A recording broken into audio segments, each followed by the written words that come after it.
இந்த layer mask எதுக்காக use பண்ணுறோம் பார்த்தீங்கன்னா, அந்த 2 இமேஜஸ் இருக்கும்போது அந்த இமேஜை வந்து அதை மட்டும் தனியாக நம்ம வந்து யூஸ் பண்ணுறதுக்கு, அதில் மட்டும் சில விஷயங்களை அப்ளை பண்ணுறதுக்கு இந்த லேயர் மாஸ்க் யூஸ் பண்ணும். சரிங்களா? 2 விதமானது இருக்குது. ஃபஸ்ட்டு வந்து நார்மலாக கிளிக் பண்ணோம்னா இந்த ப்ளூ கலர் மாதிரி ஷேடோ வரும். அதே இது நம்ம ஆல்ட்டை ஹோல்ட் பண்ணி கிளிக் பண்ணோம்னா பிளாக் கலர் வரும். பாருங்கள், இப்போ வந்து அந்த இமேஜ் ஹைட் ஆகிடுச்சு பாருங்கள்.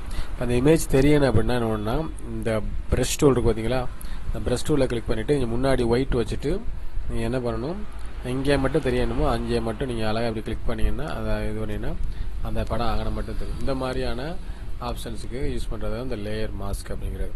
சரிங்களா? அதாவது இந்த இமேஜை ஹைட் பண்ணிவிட்டு தேவையான இடங்களை மட்டும் யூஸ் பண்ணுறதுக்கு வந்து யூஸ் பண்ணுறது. அதே இதில் சில விஷயங்கள், சில ஏதாவது கலர் கரெக்ஷன்ஸ் அது மாதிரி அப்ளை பண்ணால் கூட அந்த மாதிரி இடங்களில் உங்களுக்கு வந்து அது அழகாக அப்ளை ஆகும்.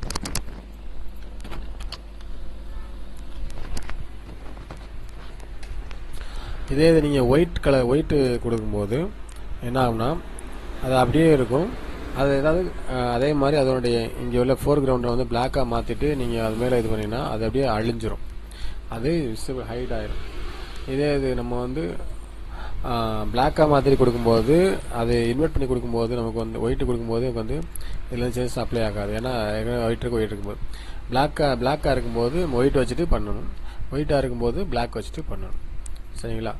ஸோ இதுதான் வந்து என்னது லேயர் மாஸ்க்ங்கிறது. அடுத்து இது என்ன பார்த்தீங்கன்னா வந்து உங்களுக்கு இது நியூஸ் செட் அப்படிங்கிறது. நியூஸ் செட் அப்படின்னா என்னென்னா, இப்போ ஒரு லேயர் இருக்குது, ஒரு குறிப்பிட்ட லேயர்ஸ் பார்த்தீங்கன்னா ஒரு குரூப்பாக இருக்கும்.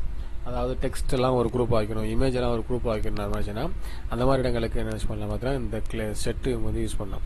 எப்படின்னு பார்த்தீங்கன்னா, இந்த ஒரு மேலே ஒரு கிளிக் பண்ணிங்கன்னா ஒரு ஃபோல்டர் மாதிரி வரும். அந்த ஃபோல்டருக்குள்ளே நம்ம இது எல்லாத்தையுமே ஆட் பண்ணோம்னா ஆட்டோமேட்டிக்காக இது எல்லாமே அந்த ஃபோல்டருக்குள்ளே ஆட் ஆகும். அப்போ அந்த ஃபோல்டருக்குள்ளே ஆட் ஆகும்போது நம்ம எதெல்லாம் வந்து நம்ம வந்து பண்ணுறோமோ அது எல்லாமே எப்படி இருக்கும், அதில் வந்து அப்ளை ஆகும். எல்லாமே இதில் அப்ளை ஆகும். அந்த ஃபோல்டருக்குள்ளே அப்படியே அதை க்ளோஸ் பண்ணிங்கன்னா எல்லாமே ஒரே இதாக வரும். அந்த ஃபோல்டருக்குள்ளே அப்ளை ஆகும்.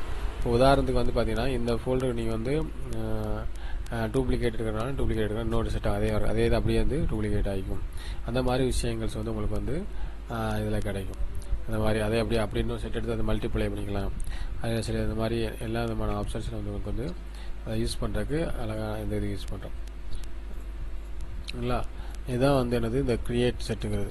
அடுத்து ரொம்ப முக்கியமானது என்னென்னு பார்த்தீங்கன்னா,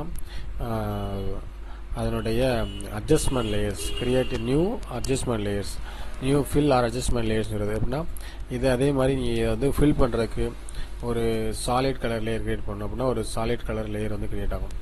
ஏன்னா ஒரு கலர் ஆகிடுச்சு, இந்த கலர் ஆகிடுச்சு, கிரியேட் ஆகிடுச்சு. இந்த கலர் சேஞ்ச் பண்ணாலும் சேஞ்ச் பண்ணிக்கலாம், அது மாறும். இப்போ எதுக்கு அந்த லேயர் யூஸ் பண்ணி இந்த கலர் யூஸ் பண்ணி டிஃப்ரெண்ட் எஃபெக்ட்ஸ் நம்ம கிரியேட் பண்ணுறதுக்கு, இந்த மாதிரியான ஒரு டிஃப்ரெண்ட் மூடு கிரியேட் பண்ணுறதுக்கு, கலரில் சேஞ்ச் பண்ணுறதுக்கு வந்து இந்த மாதிரி சாலிட் கலர்ஸ் யூஸ் பண்ணலாம். இன்னும் குறிப்பாக சொல்ல போகணும்னு பார்த்தீங்கன்னா, இந்த பிளாக் அண்ட் ஒயிட் படத்தெல்லாம் கலர் படம் மாற்றுறதுக்கெல்லாம் இந்த சாலிட் கலர் லேயர்ஸ் ரொம்ப யூஸ்ஃபுல்லாக இருக்கும். பாருங்கள், இதோடைய கலர் மாறிடுச்சாங்க, இப்போ டிஃப்ரெண்ட்டாக இருக்கா மூடு.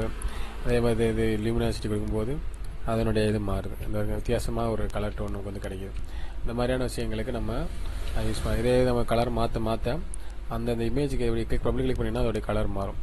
க்ரீன், பிங்க்கு, ரெட்டு, ப்ளூ, வித்தியாசமான ஒரு எஃபெக்ட் நமக்கு கிடைக்கிது பாருங்கள். இந்த மாதிரியான எஃபெக்ட்ஸ் வந்து இது இந்த சாலிட் கலர் லேயர்ஸ் யூஸ் ஆகும். அதிலே வந்து பார்த்திங்கன்னா அடுத்து என்னன்னா கிரேடியன்ட் கலர் லேயர். கிரேடியன்ட் கலர்னால் பாதி கலரோட இந்த மாதிரி பாதி ஃபில் பண்ணுறதுக்கு அழகாக இருக்குவாங்க. அந்த மாதிரி பாதி ஃபில் பண்ணுறதுக்கு யூஸ் ஆகும். இதிலே நம்ம வந்து மோட்ஸ் ஆட் பண்ணிக்கலாம். என்ன மோட்ஸ் வேணால் பிளெண்டிங் மோட்ஸ் வந்து எல்லா மோட்ஸும் நீங்கள் வந்து ஆட் பண்ணிக்கலாம். ஒரு டிஃப்ரெண்ட்டான ஒரு கலர் எஃபெக்ட் கிடைக்கும். இந்த பாருங்கள், ஒரு டோனே மாறிடுவாங்க. இந்த மாதிரியான எஃபெக்ட்ஸ் நம்ம கிரியேட் பண்ணிக்கலாம். அது மாதிரி நிறைய ஆப்ஷன்ஸ், எல்லா ஆப்ஷன்ஸ் இருக்குது. பேட்டர்ன்ஸ்னால் வந்து அப்படியே அந்த படத்தோட பேட்டர்ன் வந்து இது வந்து பேட்டர்னாக வந்து இது மாதிரி என்னென்ன பேட்டர்ன்ஸ் வேணுமோ அந்த மாதிரி பேட்டர்ன்ஸ் வந்து உங்களுக்கு வந்து கிரியேட் ஆகும். கிரியேட் ஆனதுக்கப்புறம் அதே மாதிரி மோட் மாற்றினீங்கன்னா அந்த பேட்டர்ன்ஸ் எல்லாமே அதில் அப்ளை ஆகும். இந்த மாதிரி விஷயங்களுக்கு நம்ம பேட்டர்ன் ஓவர்லே யூஸ் பண்ணிக்கிறோம். அடுத்து பார்க்கும்போது பார்த்திங்கன்னா லெவல்ஸ் அட்ஜஸ்ட்மெண்ட் அதோடைய கலர் கரெக்ஷன்ஸு, அந்த ஏற்கனவே பண்ணும்போது பிரைட்னஸ்ஸு கூட்டுறது, அந்த மாதிரி விஷயங்கள் வரும். அதே நேரத்தில் அதே இது கர்வ்ஸ் அட்ஜஸ்ட்மெண்ட்ஸ் வரும். பிரைட்னஸ் கூட்டுறதுக்கான உள்ளது கர்வ்ஸ் அட்ஜஸ்ட்மெண்ட்ஸு.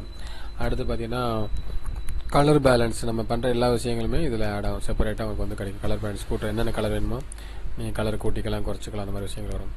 அடுத்து பார்த்தீங்கன்னா பிரைட்னஸ் அண்ட் கான்ட்ராஸ்ட். பிரைட்னஸ் கூட்டிக்கலாம், கான்ட்ராஸ்ட் கூட்டிக்கலாம் குறைச்சிக்கலாம் அந்த மாதிரி விஷயங்கள். ப்ளஸ் இந்த மாதிரி எல்லா சேனலும் வேறு முக்கியமானது